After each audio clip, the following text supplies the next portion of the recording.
a question there. Do we have another one? Okay, let's get there, that one first.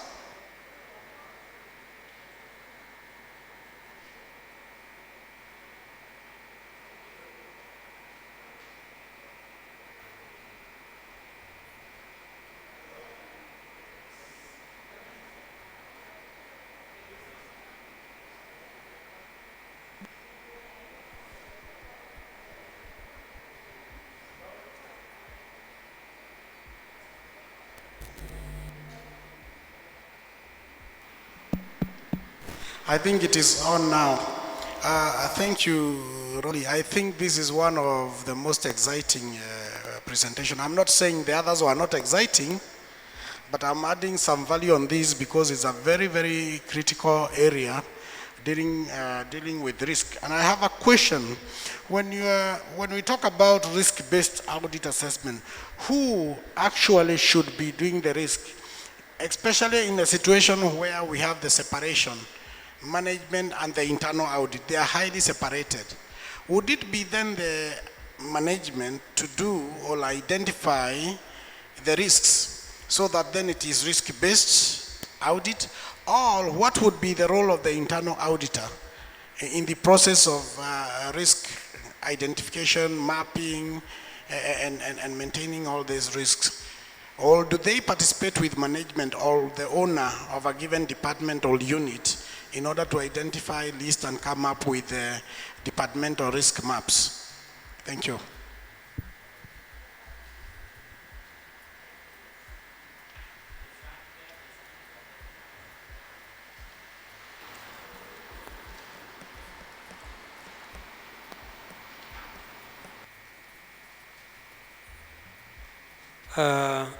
Thank you, presenter. A presentation is wonderful and very clear. My point is, I'm quite sure all these well-articulated safeguards of financial management, I'm quite sure they exist in most of the organizations the participants came from, if not all. But there is sometimes a challenge in some institutions whereby, the organizational structure is made in such a way that you may have the board of that institution, and then the head of that board is actually the head of the organization, wearing two hats. So even if you have the internal auditor there in that organization, then his or her role will not actually be effective because it will not be allowed to do the work as required. And this is a very serious challenge, and I'm sorry to say that this is in the Republic of Southern Sudan is really very clear. Any government institution which requires a board of directors or a policy-making body must always have the head of the policy-making body, the head of the institution itself. And that makes the work of the internal auditor extremely difficult. So I would such a challenge be addressed. Thank you.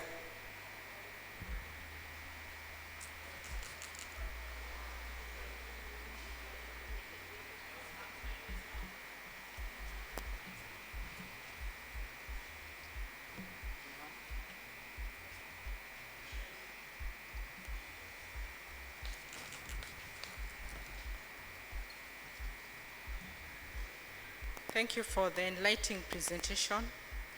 I just have a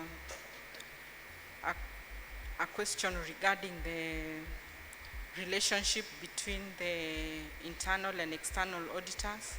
If there is any, because there seems to be a lot of repetition of their work. The other issue is, in your opinion, is the detachment of the internal auditors, where they are operating detached from the organization, presenting challenges that they don't understand the changes taking place in an organization, and maybe could this be the reason why there is a lot of focus on fault finding, because they don't understand where the organization is going? Thank you. So do we first of all take those, Mr. Rory first of all addresses those concerns and questions, and then we can get another round of questions. So Mr. Rory. Okay, thank you. Thank you for the comments and the questions. I'll just start from the first one, the issue of risk-based audit assessment. What maybe we need to put into perspective first is that the whole aspect about identification and documentation of risks is the work of management. So management is the one responsible for identification and preparation of the risk management register, putting in place the policy and the framework. The auditor's work is actually to give assurance that management have actually identified and documented all the risks. Management have put in place the strategies to mitigate or to address the risks. However, the auditor can champion the process of risk management. Management may not have the necessary capacity to do that, so the auditor is supposed to be a champion, can be a coach and a guide the management in identification of risks. But what the auditor should not do is to decide the risk appetite. Because if management auditor decides on the risk appetite, then management can say it's the auditor who decided. So what can the auditor do is to guide you. Then you are the one who will decide that we are going to take this risk or not. The organization structure, I agree with you, and that's why I said we need to look at the organogram and the whole process on how the organization is set. And that's why you realize in the risk policy we talked about allocation of accountabilities. And so it's important that the organization structure supports the objective of risk management. We have organization structures which actually do not support strategy. That is the whole thing you're saying. We have a strategy, we have an objective in audit, but the organizational structure does not support that strategy. And that means that the CEO or the head, the way you said at the top, overruns all the system. So it has to put in the structures so that we can be able to enhance objectivity and independence. Otherwise, the structures we have can be very inhibitive. They can actually prohibit the whole process and render the whole system not active. The issue of relationship between internal and external auditors. One thing we need to understand and maybe appreciate is that if that relationship is not well secured, then it may seem like the internal and external auditors are doing one and the same thing. But one thing we need to appreciate is that the internal auditor is actually in the organization. The internal auditor is able even to monitor the day-to-day operations. The internal auditor has a lot of time with the organization the whole year.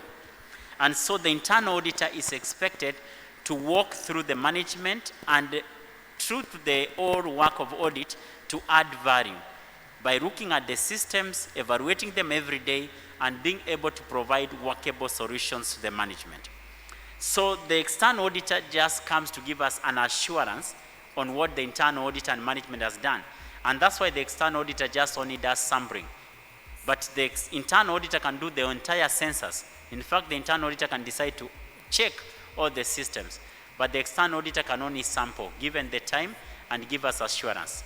But remember, both the internal and external audit will still focus on what? The risk areas. And so they will be able to check on your risk identification and be able to evaluate whether you have been able to manage the risks well. However, the question you raised also on detachment. Most of you realize, and if you go to your organization, you may realize that audit department is a very lean department. It doesn't have many staff. And that's why we say audit is an advisory, it's a consulting activity. You don't have so many. Most of you, actually, you have got 2, 3, 4 auditors. You don't have so many auditors unless maybe it's a ministry. Ministry have got so many. And that explains the reason why some organizations may have tended to outsource internal audit. They have got like an associate auditor. The danger of that is what we have said, that this auditor is detached from the organization, may not understand the internal operations, and at the end of the day may not add value. But nevertheless, we have seen even entities where they have outsourced internal audit or detached them from the organization, but still they have a very strict work plan and timelines of what needs to be done. So it depends on how you manage the entire audit function. The fact that we have said the internal auditors should not be involved in activities which are likely to be audited doesn't mean that they are detached from the organization. They are part and parcel of that organization. When things go wrong, we need them to be held accountable because they ought to have designed systems. And indeed, you have seen even the scandals going on around the world. When things go wrong, the first question goes is that, where was the audit? Because we expect the auditor to be the eye which is able to pick those things. And that's why they should be part and parcel of the organization, but we separate them in terms of their operations so that they're not likely to be compromised. Okay, thank you.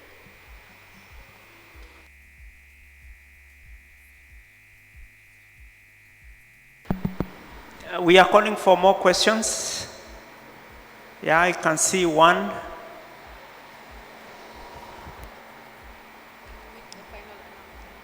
Sorry? Oh, you'll make it?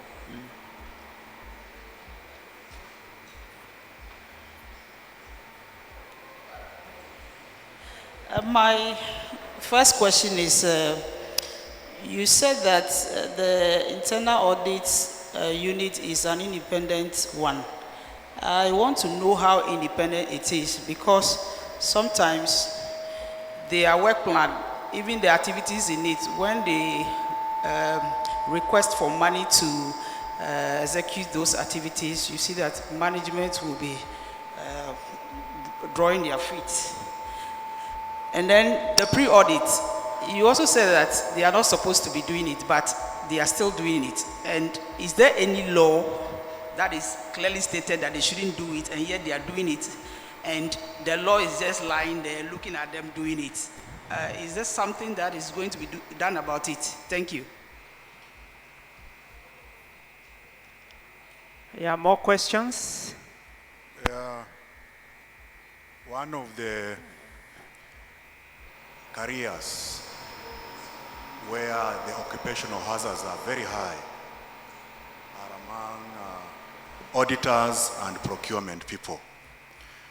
I will want to hear from you what you suggest to be the possible mechanisms we can put in place to reduce these occupational hazards with a view to securing this crop of public officers to do their work without looking over their shoulders. They are very risky professions.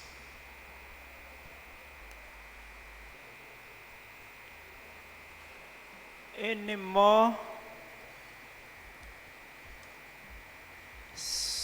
questions? So, do I see a hand up at the back?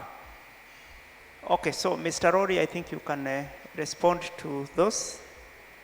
Okay, thank you. Okay, thank you for the questions. Some of them I may throw back to plenary, but Let me try and go through the two areas. The issue of independence of the auditors. I know this is one of the hard areas every country has been trying to see where do we secure this work of the internal auditors. The independency has been secured in a way that, and I think you said that earlier, that the internal auditor administratively will report to the CEO. But in terms of the function, in terms of the reporting framework, in terms of the assessment, functionally, they report to who? To a committee, to an audit committee. So what has happened, if I take the case in Kenya, all government agencies are expected to have audit committees. The audit committees in the ministries and the counties are here, they can confirm, the audit committee members are not employees of the public service. Meaning that they are actually, yes, employees, but they are recruited specifically for the audit function as an audit committee, both at the ministries and the county level. For the state corporations, the audit committee members are members of the board, meaning that they are not employees of that organization on a day-to-day basis. So in that case, the auditor administratively, every day in terms of your support and the rest, you deal with the CEO. But when it comes to your reporting and accountability, you are accountable to the audit committee, which is deemed to be more objective and which is actually not part of the management, unless they decide also to compromise. So we have assured that system, and most countries, of course, it may not have been put in the law in some countries, but some countries have taken it as the best practice.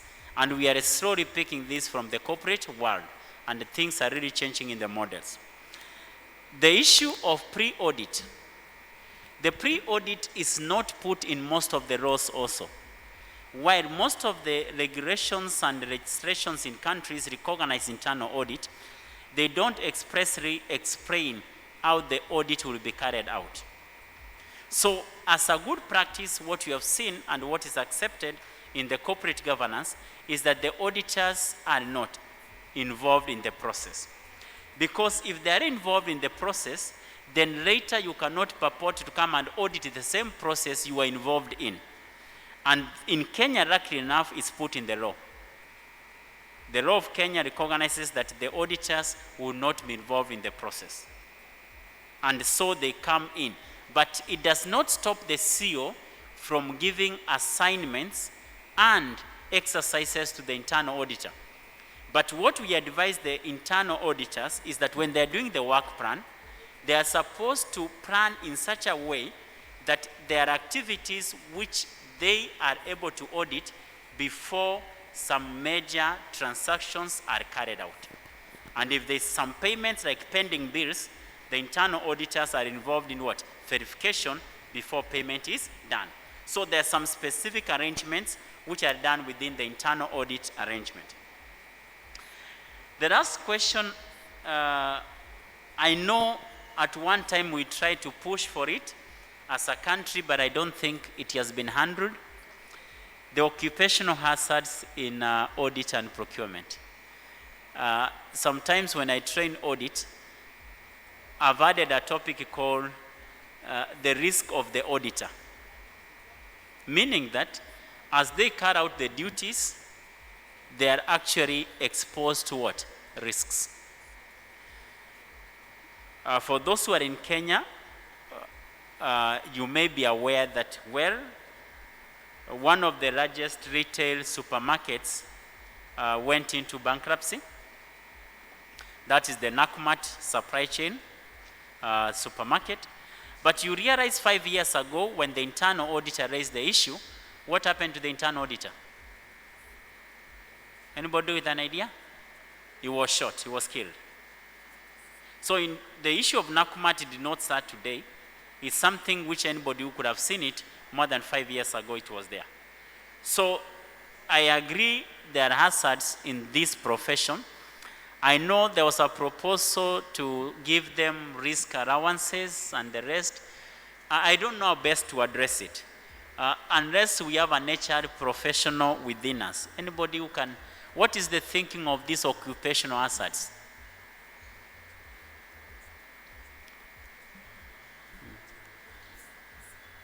No? Huh? The audit and procurement are risky areas. We have seen the exposure of the personnel in audit and the exposure of the personnel in procurement. Not necessarily in procurement, even some of us, if you have ever done tender evaluation, you are actually exposed to a risk. So the question is, how do we deal with these occupational hazards? Is there a best way to address them? Maybe that's another issue we need to look at. Anybody back to plenary? The audit or procurement or any hazards we are exposed to in terms of our work.